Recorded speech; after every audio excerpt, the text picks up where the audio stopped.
Well, welcome everyone to this edition of Walking in Spirit and Truth. It's good to have you all this evening joining us today. We're going to continue with our study on Psalm 91. Let's talk about life of worship and the things going on at life of worship. And so stay on top of things and abreast what's happening here at this ministry, as you can go to our website at www.lifeofworshipamarillo.org. Sandy's been working really hard to stay on top of the website and keep it updated and posted. And you can connect with us also over at our YouTube channel at Life of Worship Amarillo. So you can catch up on any of the messages that we've been giving at Life of Worship, the Torah portions, all of that good stuff. We are going to jump right on into our teaching tonight. We have been studying out Psalm 91 very, very, very slowly. And tonight we are still moving at a slow pace, but we want to discuss trust. And but the pace is so good. The pace is good because it's making us dig into these things that are great. So, all right, I had to say that. Thank you. So if everybody will get their word out, and let's turn to Psalm 91, and we're going to read just verses 1 and 2 today. Psalm 91 verses 1 and 2. All right. And I'm reading from the Hebrew Roots version. And Psalm 91:1, he who dwells in the secret place of the Most High shall abide in the shade of the Almighty. I will say to Yahweh, my refuge and my fortress, my Elohim, I will trust in him. Okay, so verse 2, I will say of Yahweh, he is my refuge and my fortress, my Elohim, in him will I trust. I want to just look at this real quick before we jump into the word trust. It immediately says, I will say. That's an action. It doesn't say I will think. It doesn't say I will contemplate. It says, I will say of Yahweh, he is my refuge and my fortress. So there is something that happens there. We're declaring who he is because we are declaring what he's doing for us, what he's done for us. We are using our voice, not just thinking things or just praying things silently, because I'm not an advocate of silent prayer.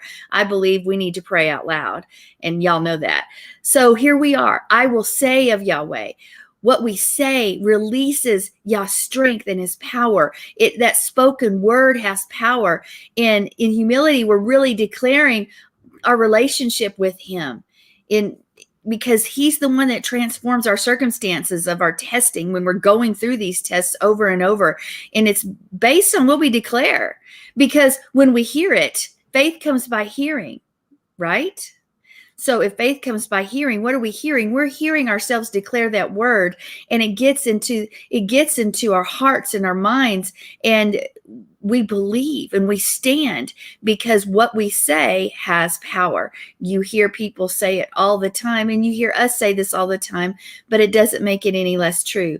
What we say builds our tomorrow, and we're living on what we said yesterday. Yeah. What we declare as a people, life and death, so much in our lack of trust. But here, I will say of Yahweh, I will say of Yahweh, you are my refuge and you are my fortress, in you I will trust. So understand that, because what we say, it also reveals who and what we believe in. What's the most important thing in our life? What are we declaring? What's on our heart? Are we worthy of him? Do we walk in obedience? To say he is Yahweh says he's the right hand of God's power. Remember, that's Yeshua, the right hand of God's power. He is that's talking about his power and strength, and he's at work completing what he started in us, completing something within us, causing us to fulfill the purposes for which he's called us. He's giving us revelation, and he wants us to pay attention, to listen, because that revelation is coming through, because Yeshua connects us. He connects us between heaven and earth. He is Yahweh. He wants our time. He wants us to do more than passively represent our faith. He wants us declaring it. We trust in you. He's revealing his power, and he wants us to realize that he is the one at work. He's the one doing it. He is the one that has secured our place. He is the ultimate covenant maker, and he's a keeper. He takes care of us. Yeshua himself. You wanted to jump in there? Well, I did, and that whole word to say, and I think you've mentioned it before, the word amar, which gives us another part of that definition, means to intend. to intend. And Sandy, you were alluding to that, is that it really speaks about the intention of our heart. And so like we've talked about this many times before, out of the abundance of the heart, the mouth speaks. It really tells us what's in our heart. So when I will say of Yahweh, my refuge and my fortress, my Elohim in whom I trust, it is not words that are just spoken out there. It's about an inner deep belief of who he really is to us. That's exactly right. And it is an action by which I would have to say, I will say of Yahweh, my refuge and my fortress, in him will I trust. That means that there's nothing else I'm trusting in, or no one else I'm trusting in. It's him and him alone. That's my full intention. And then everything I do from this point out, everything I do that expresses my life means that it's not, I do not have a divided heart. That's good. That's exactly right. That's exactly right.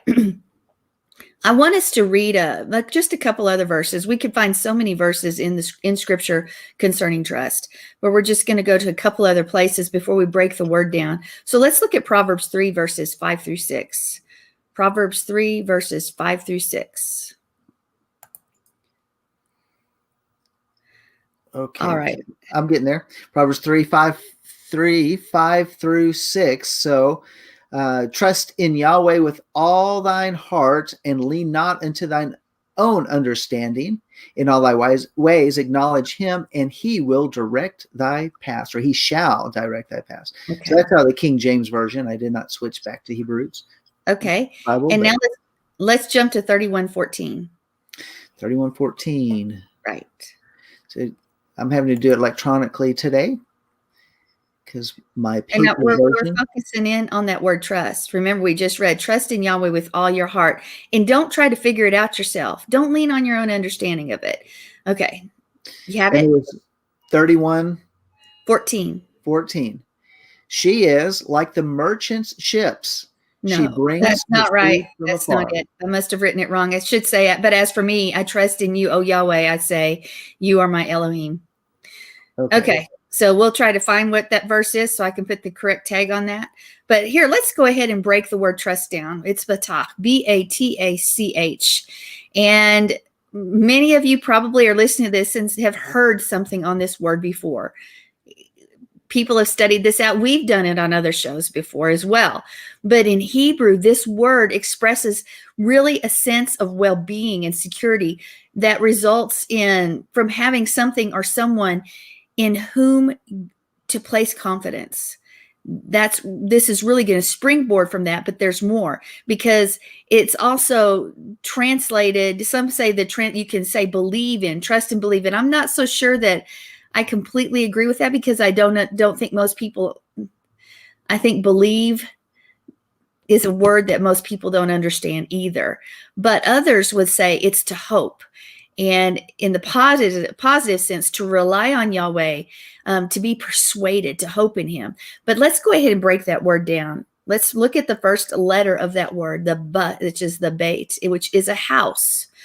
And there's a lot more to it. I usually break it down more, but for time's sake, we're going to go real simplistic here. And then we have a tet, right?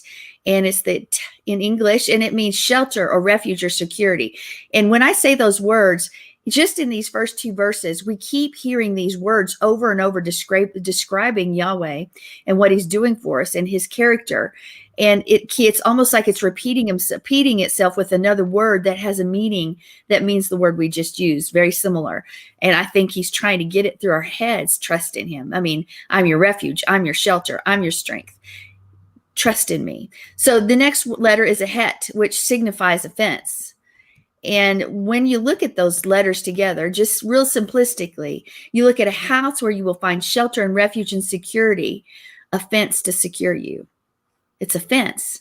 His house is a fence to secure us when we trust in him. Because really, trust is a union with Yahweh, and it witnesses the fruit of the Spirit and new beginnings with us. When we trust in him, he's taking care of us, and he's making sure he's making sure that we are provided for, that our future is good, and he's wanting us to know he's got us. But here's the problem. Most people say we trust in Yahweh, but our action is we trust in other things first. Doctors, men, opinions, before we ever say we trust in him. So our actions don't always meet what our words say. But if we remember that that's a house, trusting in him, we're leaning on him, trusting in him is a house where we find shelter and refuge and security, the fence that protects us. How could we not trust in? How could we not work on learning to trust and learning to rest in that trust? In general, when we look at the Tanakh and we look at the Old Testament, there's a sense of confidence that becomes with the reliance on Yahweh. We should be so confident when we trust in him, not in man, not in chariots, not in horses, but when we trust in him, that we know it's a sure thing that we're taken care of because we totally rely on him. And in reality, when you look at the Hebrew way to look at it, the way trust is in the word, to rely on anything or anyone else, any system, any man, in anything whatsoever, is literally folly. It will lead to your destruction. It may look good for a minute, but it will ultimately lead to your destruction. Can you just picture Yahweh looking at us and we say we trust in him, but not with our finances or not with our kids or not with our circumstance, or things aren't working out quickly enough, so we try to make it right and intervene when we've been waiting for a certain period of time, and he shakes his head. He says, you don't trust in me. And it literally leads to folly.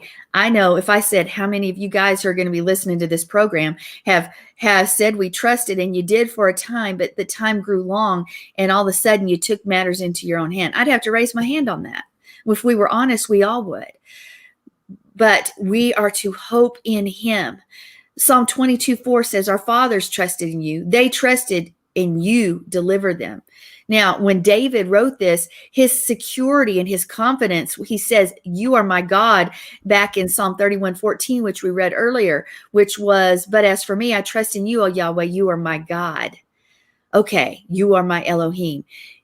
David is making a declaration in a time when having many gods was more the rule than the exception. Having one God was a little not ordinary, for sure. And David is saying, I trust in you, are my God. There's only one. There's so much packed in his declaration. It should be the declaration that comes forth from our mouth as well, because he's saying, it's only you. I don't have any other way, and I don't want any other way. I trust in you. You have it in your hands. You've got me. I know it. He's restricting help from anything and anyone else. Are we brave enough to do that? I'm not going to trust in this way, and I'm not going to trust in that way. Though everybody in logic and society says, go for your financial security, do this or do that. For your children, better add this. If you're going to survive what's going on outside, you better do A, B, C. But David's saying, no. I'm restricting my help completely to one. And it is the great Yahweh, Yah Almighty. There is no other help. I won't receive and I won't take help from anything else. David, he's declaring that I'm not going to trust in anything else but you, Yahweh. And second, he's saying, hey, I totally rely on Yahweh. I rely on you above all else. And his well-being, his security, his hope, his future, it's only going to be resolved. How? By Yah's hand. Not my hand, not anyone else's, but it's only going to be resolved by your hand, oh Yah. Are you in a situation today, areas where you're facing financial issues, family issues, social issues, job issues, community issues, congregational issues? Are you out there right now and there are battles and fronts that you think, health issues even, that you may think that are insurmountable, and all these voices are out there and all this logic is out there in the society, but have you gotten to the place where you say, I'm going to shut all the other voices off and I'm only going to trust in you? Without you, there's no other solution, and I'm not going to look anywhere else. And I know I not only trust in you, I know that I'm taken care of because of it. That's hope. David's only hope was Yah. That should be our hope. When we trust in men, expect it to fail, ultimately. Because with Yah, everything may be at stake, but everything is secure. But with man, everything's going to crumble, period. So my God, my Yah, in you I trust. Let me not be shamed. Let my enemies not gloat over me. That's Psalm 25:2. I trust. Again, go ahead. Well, I was just thinking about some of these things that you were talking about, and in that definition, where it means to cling or security, and what's what you were saying, holding on to something or someone by clinging or confiding. And so if we trust in Yahweh, confide is where we also get the words confidence, and we also get the word not a confidence or to be confident. And so we can, but to confide means that we can speak to him, and that what we're speaking to him is not going to be violated. That is another area of trust. And because it relates to communication, it relates to that part where there's an interaction where both parties are participating in this act. So we say, I trust in Yahweh. So trust in Yahweh with all your heart. If we say those things, then does it mean, does our life actually represent that we're having that one-way conversation? Well, shall we say two-way conversation, because that's when we're confiding with him. But when we press in, it is our, and it goes back to the issue of the heart, is our heart betraying us of who we are truly clinging to? It's true. Because Sandi, you hit the nail on the head, because when you said, are we trusting in the doctors, or are we trusting in Yahweh? Are we trusting in medicine, or are we trusting in Yahweh? Now, Yahweh can direct us to a particular doctor, or direct us to a particular type of medication or a natural remedy. It just depends on one circumstance or another. But in reality, as one person in our congregation said, we were saying, his daughter was sick, and he says, yeah, I know about that remedy, but we pray first. And I mean, that is what betrays our heart. Our heart is betrayed in confiding with Yahweh first and laying it down to him. And then his shalom and his peace rests upon us as to what remedy we follow, whether it's a supernatural intervention and we allow for that to take place in our lives, or he directs us to another path, because he has provided so many different means for us to live, and to live in all wholeness in this world. Right. So anyway, I just wanted to mention those things as well. And that's really good. And another reason we have trouble trusting in him so much in our life is because we compartmentalize everything.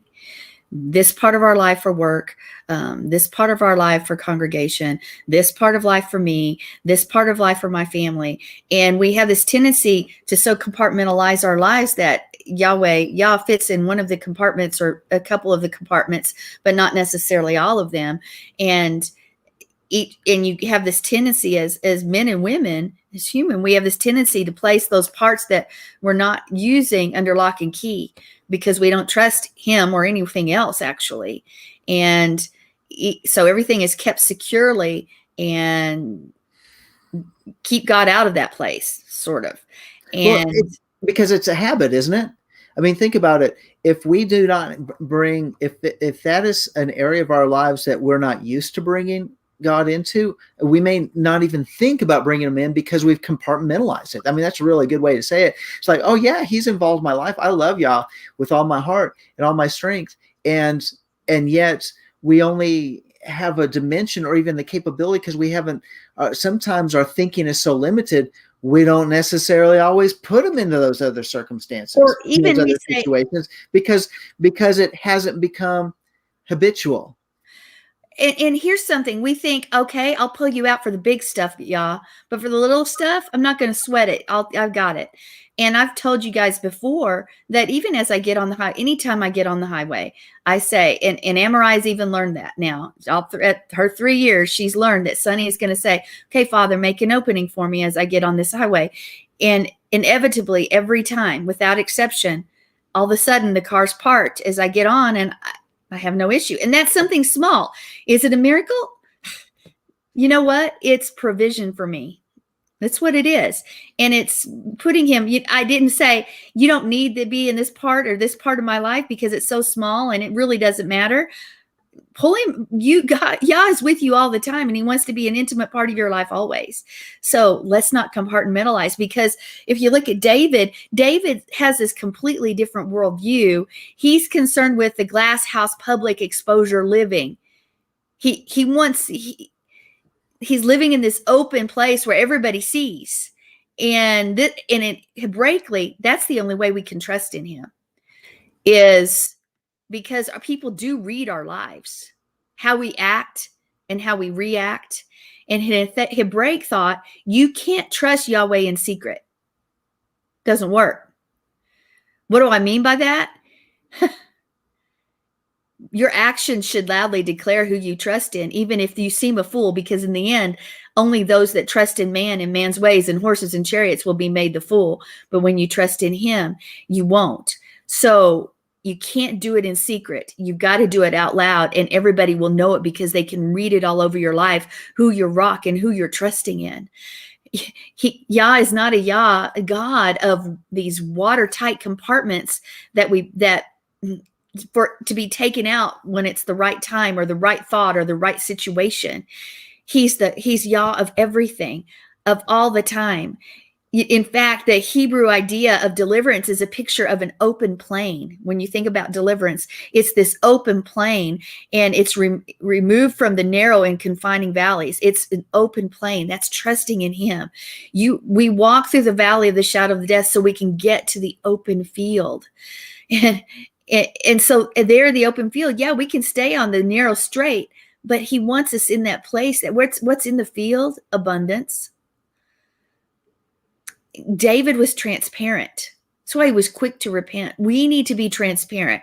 We need to return to the garden where nothing was hidden. Don't try to think, don't even think that those thoughts in your heart are something are hidden from him. He knows what they are, because I trust in you is the equivalent of saying, I see through you. I know your innermost thoughts. I see your actions. I know what you're thinking. Because remember, trusting is done out loud. It's not done in secret. To me, that would cause us, if we would remember that, the people who declare themselves people of faith would live a lot differently. But the reason we don't live that way, if you break everything down, it's all about fear. We really fear. We fear to trust in him completely. We may try to convince ourselves that we don't, but it's true, we do. And if we live a life that's full of compartmentalized areas, then opening them up and exposing them to him involves fear, because we've grown up and keep those things private, keep it to yourself, keep it close to your chest. We've heard that before. But trusting in Yahweh is admitting, hey, I've got a lot of responsibility. I'm carrying a lot of things, and I can't do it without you. In fact, I am nothing. I am nothing without you.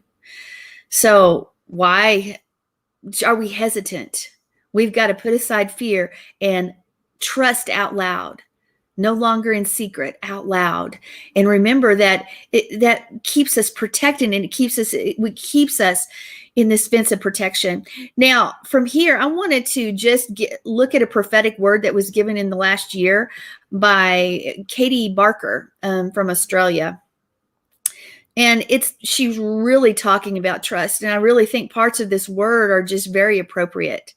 And so I'm going to be reading from it, because open your heart, because I think it has a message for us. She says, and this is a word, it's a prophetic word. So at Life of Worship, we do operate in the gifts of the Spirit. And that means the prophetic words of knowledge, as well as healing and miracles and everything else. So we do believe in this stuff. Anyway, she said that, and also we are to trust in the path he has prepared for the promise. She said there's a need to stay in step with the leading of his Spirit and not make a way in our own strength in order to reap a greater harvest. He wishes to bring and to walk in advancement for us. I like that, though. It says, don't make a way in your own strength in order to reap a greater harvest. How often do we do that? It says the Lord is looking for those who do not who not only have faith, he will bring the promises to pass, but those who trust in his timing. This is an hour of great change. Is that not appropriate? This is an hour of great change, and we are to stand in faith in a position of rest. We've talked about that before. We are to stand in a position of rest and allow him to reveal the way. And she goes on to say in this word, she says, I heard the Lord say, those who trust in me, trust in my timing. Many people have faith to believe I will fulfill the promises I've spoken, but they are not in a place of trusting the path to the promise of trusting in my perfect timing. Those who truly trust me are those who have faith to believe the promise and are surrendered to my timing, knowing my timing is perfect. Great change is at hand in the earth for individuals and ministries and regions and nation. In this strategic time, it's critical for my people to embrace my timing. And as my people walk in step with my Spirit, they begin to walk in my timing. For God's timing yields the full harvest. Goes on to say, in this word, I am opening new paths and doors in this hour, but those who move ahead of my timing or who open doors in their own strength will negate the full harvest I intend to bring. The journey to seeing the fulfillment of the promise is a journey of ongoing steps of faith and obedience, steps taken in swift obedience on the leading of the Spirit, but from my position of rest, knowing I am faithful to fulfill my promises in my timing. Those who trust in my timing will look back and see my hand at work and will see the way I orchestrated things for their good. They will see how my timing opened doors of greater harvest and advancement. Proverbs 16:9 says, within your heart, you can make plans for your future, but Yahweh chooses the steps you take to get there. Zechariah 4:6 says, not by might, nor by power, but by my Spirit, says the Lord of hosts. Hebrews 10:23 says, let us hold fast to the confession of our hope without wavering, for he who promised is faithful. Trust in God's timing from a heart position of rest. From that position of rest, guys, that speaks volumes. This article goes on to say this word, the Lord said, those who trust in my timing live from a position of rest, and they are filled with shalom. Those filled with shalom are those who believe in my word. They believe my ways are higher. I will work all things for their good. I order the times and seasons. I direct their path, and I am faithful to fulfill all I have promised. Isaiah 55:8. For my thoughts are not your thoughts, neither are my ways your ways, declares Yahweh. For as the heavens are higher than the earth, so are my ways higher than your ways, and my thoughts than your thoughts. Romans 8:28. And we know that for those who love Yahweh, all things work together for good, for those who are called according to his purposes. And then again, Proverbs 3:5-6, which we read earlier, trust in Yahweh with all your heart and do not lean on your own understanding. In all your ways acknowledge him, and he will make your path straight. Daniel 2:21, he changes times and seasons. Okay, so there's a lot more to that verse, but the article goes on to say, our heart position of rest is one of surrender to me and trust in me. I am looking for those who are at rest, for they are the ones who know me and live by faith. I know the plans I have for my people, and I will complete what I have started. I am never a minute too early or a minute too late. Many people live in a place of unrest and striving when I am calling them to live in faith and to rest in me. The key to rest is knowing me. For those who truly know me and know my character and ways enter my rest. My people will know me by studying my word and walking closely with me. For my past faithfulness in their lives is a testimony to them who I am. Psalm 46:10, surrender your anxiety, be silent and stop your striving, and you will see that I am Yahweh. I am Yahweh above all the nations, and I will be exalted through the whole earth. Psalm 37:7, rest in Yahweh and wait patiently for him.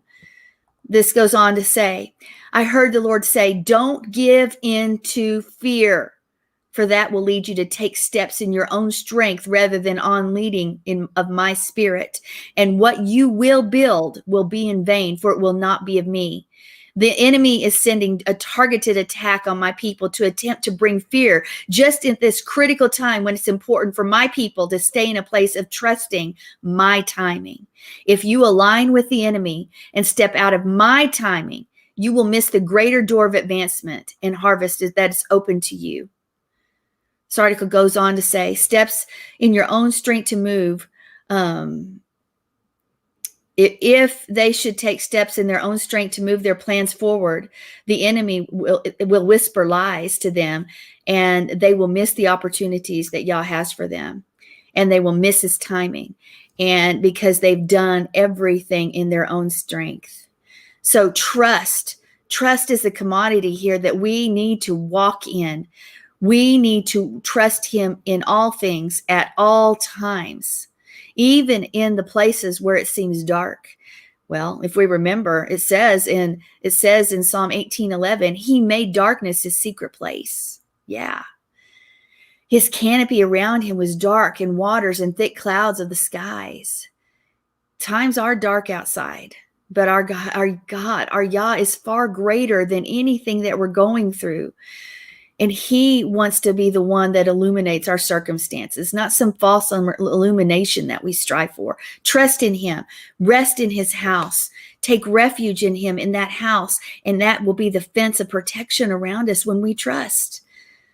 As we're starting to close and we'll get ready to go over to the website, I want to just say this. One more time, I will say of Yahweh, he is my refuge and my fortress, my Yah, in him will I trust. What we say, remember what I said before, releases his strength and power, and it bursts something. He is the right hand. He is power and strength. When we say he is the Lord of our refuge, we're saying he's our protector. He's the one who separates us from the enemy. He holds us in his heart, and he gives us the support we need to receive the revelation directly from the Father, so we can say clearly, you are my refuge. When we say he is our fortress, as we discussed last week, we're saying he's our righteousness in Yeshua. It's Yeshua who went to the cross, who went to the stake to connect us. He is the door, and he gave us interest. When we say he's our God, he's Elohim, we are saying we believe in you. We trust in you. We trust in you to make the choice to take care of us in all things. So my question is, can we start living as a people from trust, true trust, out loud so that everybody can hear? And I'd say in this day, in this hour, we better figure it out. And we may fail, brush ourselves up and start again and be quick to repent. Father, I didn't trust you on that one. And my actions and my heart and my thoughts showed it. But no, I'm going to do better. Take your thought captive and let everyone see whom you trust in. Did you have any final words? Well, I do. And when you were talking about that position of rest, one of the things that I was thinking about is how that really connects us to Ephesians in chapter 6, where it's talking about the whole armor of God. And the armor, of course, is really our priestly garment. That's what that armor is. But one thing that it says is having done all, stand.